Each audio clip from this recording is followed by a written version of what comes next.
اور آپ کو غم کو ہٹانے کی ضرورت ہے، اور اس غم کو ہٹانے کے بعد ہی آپ کی چابی پہلے کی طرح کام کر پائے گی۔ تو کیا آپ جانتے ہیں کہ آپ کے سیل کے کی ہول میں ایسا کیا پھنس گیا ہے جو اسے اسی چابی سے کھولنے کی اجازت نہیں دیتا جو پہلے کام کرتی تھی؟ ناظرین، جی ہاں، وہ ہے فیٹ یعنی چربی۔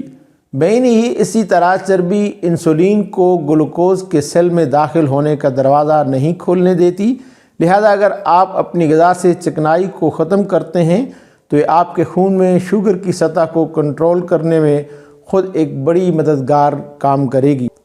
اگر آپ اپنے بلڈ شوگر کو بہتر طریقے سے کنٹرول کرنا چاہتے ہیں تو سب سے پہلے آپ کو یہ کرنا ہے کہ آپ کے سسٹم میں داخل ہونے والی چکنائی کو فوری طور پر ختم کرنا ہے، اور اس کے ساتھ ساتھ اپنے روزمرہ کے معمولات میں ورزش شامل کرنا ہوگی تاکہ آپ کے خلیوں میں پہلے سے موجود چربی کو کم کیا جا سکے۔ ناظرین، شوگر کی ایک اور وجہ ہوتی ہے انفلیمیشن یعنی سوزش۔ Inflammation is not always bad. Inflammation ہمارے جسم کے لیے انفیکشن سے لڑنے اور خود کو ٹھیک کرنے کا ایک خود کار طریقہ ہے۔ اپنے جسم میں ناپسندیدہ دخل اندازی سے لڑنا ایک فطری رجحان ہے۔ انفلیمیشن اس بات کی علامت ہے کہ ہمارے سفید خون کے خلیات صحیح طرح سے کام کر رہے ہیں اور ہمیں معمول پر لانے کی کوشش کر رہے ہیں۔ انفلیمیشن کی کچھ عام علامات درد، گلے میں خراش، بخار، سر درد، سوجن اور خارش ہیں، لیکن اکثر انفلیمیشن خود کو علامات میں ظاہر نہیں کرتی ہے، تب یہ سب سے زیادہ خطرناک ہوتی ہے، اور یوں یہ کرونک انفلیمیشن میں بدل جاتا ہے۔ کرونک انفلیمیشن ایک لانگ ڈیولپنگ سنڈروم ہے جو طویل عرصے تک برقرار رہتا ہے، اور یوں یہ انفلیمیشن انسولین کے خلاف مزاحمت کو بڑھاتی ہے اور ذیابیطس کی پیچیدگیاں پیدا کرتی ہے۔ لہذا مختصراً، شدید انفلیمیشن جس کی علامات شدید اور اچانک شروع ہوتی ہیں فطری امر ہے جو ایک صحت مند نظام کی نمائندہ ہے جو خود کو بچانے اور ٹھیک کرنے کی کوشش کر رہا ہے، لیکن کرونک انفلیمیشن جس کی کوئی علامات نہیں ہوتی ہمارے طویل مدتی صحت کے لیے نقصان دہ ہے۔ کرونک انفلیمیشن انسولین کی حساسیت کو شدید طور پر کم کر دیتی ہے، جس کی وجہ سے ذیابیطس یا مزید جسمانی پیچیدگیاں پیدا ہونے کے امکانات ہوتے ہیں۔ ناظرین، کرونک انفلیمیشن سے نکلنے کا راستہ آسان ہے، پھر بھی ہم اکثر اسے نظر انداز کرتے ہیں۔ سب سے اہم چیز تناؤ کو کم کرنا ہے۔ اپنے جذباتی اور ذہنی جسمانی تناؤ کو کم کریں۔ ایسے کھانوں سے پرہیز کر کے اپنے جسمانی تناؤ کو کم کریں جو آپ کے ہاضمے پر دباؤ ڈالتے ہیں۔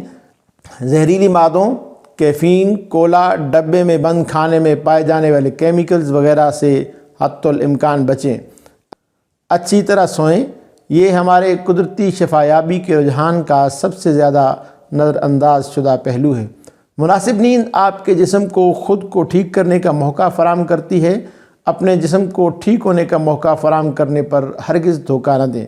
اپنے جسم کو ذہنی طور پر قوت فراہم کریں، اسے میکرو غذائی اجزاء سے بھریں۔ اپنے دن کی شروعات ایک غذائیت سے بھرپور الکلائزنگ سموتھی بریک فاسٹ کے ساتھ کریں۔ ناظرین، پچھلی کئی دہائیوں میں ذیابیطس پر متعدد اسٹڈیز کی گئی ہیں۔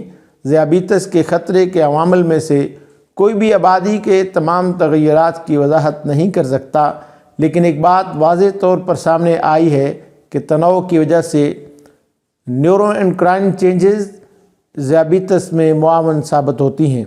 ریسرچ سے یہ بھی معلوم ہوا ہے کہ سٹریس نہ صرف ذیابیطس کے آغاز کا باعث بنتا ہے بلکہ اگر اسے قابو میں نہ رکھا جائے تو اس میں اضافہ بھی کرتا ہے۔ تناؤ جذباتی طرز عمل، ذہنی یا جسمانی دونوں طرح کا ہو سکتا ہے۔ تناؤ کی علامات انہیں مختلف شکلوں میں ظاہر کرتی ہیں۔ اکثر تناؤ کی علامات کو نظر انداز کیا جاتا ہے، یہ غلط سمجھا جاتا ہے۔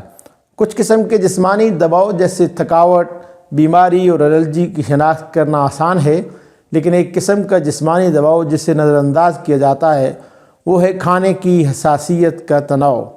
کھانے کی کچھ خاص قسمیں ہیں جنہیں ہضم کرنے کے لیے آپ کے جسم کو اوسط سے زیادہ توانائی خرچ کرنا پڑ سکتی ہے۔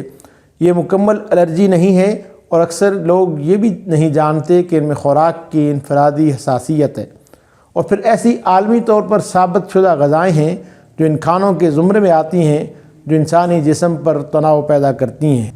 ناظرین، سٹریس ہمارے جسم میں کورٹیسول کو بلند کرتا ہے اور ہائی کورٹیسول ہمارے جسم میں انفلیمیشن کو بڑھاتا ہے اور ساتھ ہی جسم میں انسولین اور خون میں گلوکوز کو کنٹرول کرنے کی صلاحیت کو بھی کمزور کرتا ہے۔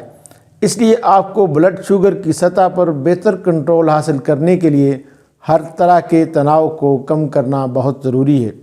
ناظرین، آئیے بات کرتے ہیں ان غذاؤں کی جو شوگر کا باعث بنتی ہیں۔ سب سے پہلی ہے ریفائنڈ شوگر۔ ریسرچ سے ثابت ہوا ہے کہ ریفائنڈ شوگر یعنی چینی انسولین کے خلاف مزاحمت اور فیٹی لیور کا سبب بنتی ہے۔ یہ بھی ثابت ہوا ہے کہ اس کا موٹاپے، ذیابیطس اور دل کی بیماری سے گہرا تعلق ہے۔ چاہے آپ کو ذیابیطس ہو یا نہ ہو، اگر آپ صحت مند زندگی چاہتے ہیں تو آپ کو ریفائنڈ شوگر سے بچنے کی کوشش کرنی چاہیے۔ اس کے علاوہ آتا ہے ریفائنڈ اناج۔ ڈاکٹر برنارڈ کی طرح کچھ دیگر نے بھی یہ ثابت کیا ہے کہ ریفائنڈ اناج خون میں شوگر، انسولین کے خلاف مزاحمت اور وزن میں تیزی سے اضافے کا باعث بنتا ہے۔ ناظرین، خصوصاً آپ کو اپنے دن کے پہلے کھانے کے طور پر ریفائنڈ اناج کھانے سے گریز کرنا چاہیے۔ ریفائنڈ آئل میں سوزش والے اومیگا 6 فیٹی ایسڈز زیادہ ہوتے ہیں۔ یہ آئل سوزش اور آکسیڈیٹیو ڈیمیج کا باعث بنتے ہیں۔ صحت مند جسم کی نشو و نما اور انفلیمیشن سے بچنے کے لیے ریفائنڈ آئل سے پرہیز ضروری ہے۔ ٹرانس فیٹ، غذا کی فہرست میں ٹرانس فیٹ انتہائی نقصان دہ ہے۔ ٹرانس فیٹ پروسیس شدہ کھانوں میں پائی جاتی ہے اور بہت سی سنگین بیماریوں، خاص طور پر دل کی بیماریوں کا باعث بنتی ہے۔ ٹرانس فیٹ ذیابیطس کا باعث بھی بنتی ہے۔ آپ اپنے جسم میں پروسیسڈ فوڈ اور ٹرانس فیٹ کو ختم کر کے ان بیماریوں کے خلاف قوت مدافعت حاصل کر سکتے ہیں۔ ناظرین، مختلف اقسام کی ایکسرسائزز، واک، موٹاپے کا خاتمہ اور سٹریس فری لائف شوگر سے بچاؤ میں اہم کردار ادا کرتی ہے۔ اب آئیے بات کرتے ہیں کچھ ہومیوپیتھک ادویات کی جو شوگر کے مرض پر قابو پانے میں معاون ثابت ہوتی ہیں۔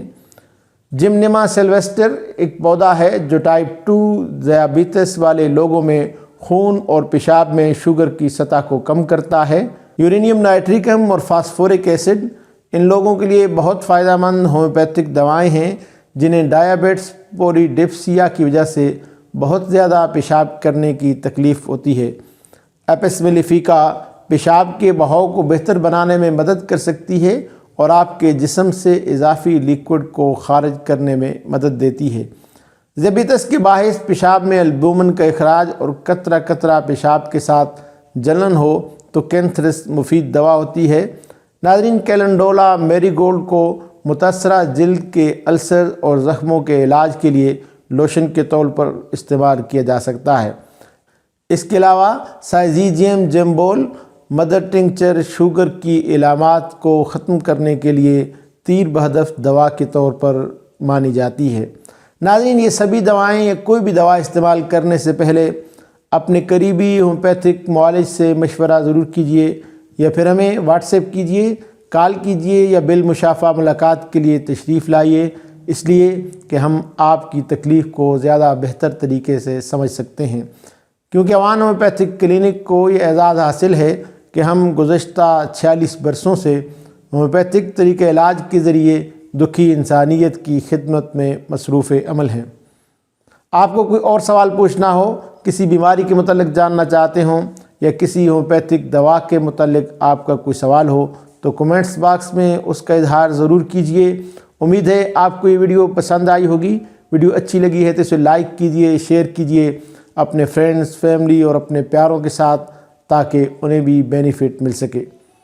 اگر آپ نے ابھی تک میرے چینل کو سبسکرائب نہیں کیا تو نیچے دیے گئے سرخ رنگ کے بٹن کو کلک کر دیجئے اور اس کے ساتھ لگے بیل آئیکن کو بھی پریس کر دیجئے تاکہ ایسی ہی ویڈیوز آپ کو آئندہ بھی ملتی رہیں۔ اپنا اور اپنے پیاروں کا بہت زیادہ خیال رکھیے۔ ملتے ہیں بہت جلد ایک نئی ویڈیو کے ساتھ، تب تک کے لیے اجازت دیجیے۔ اللہ حافظ۔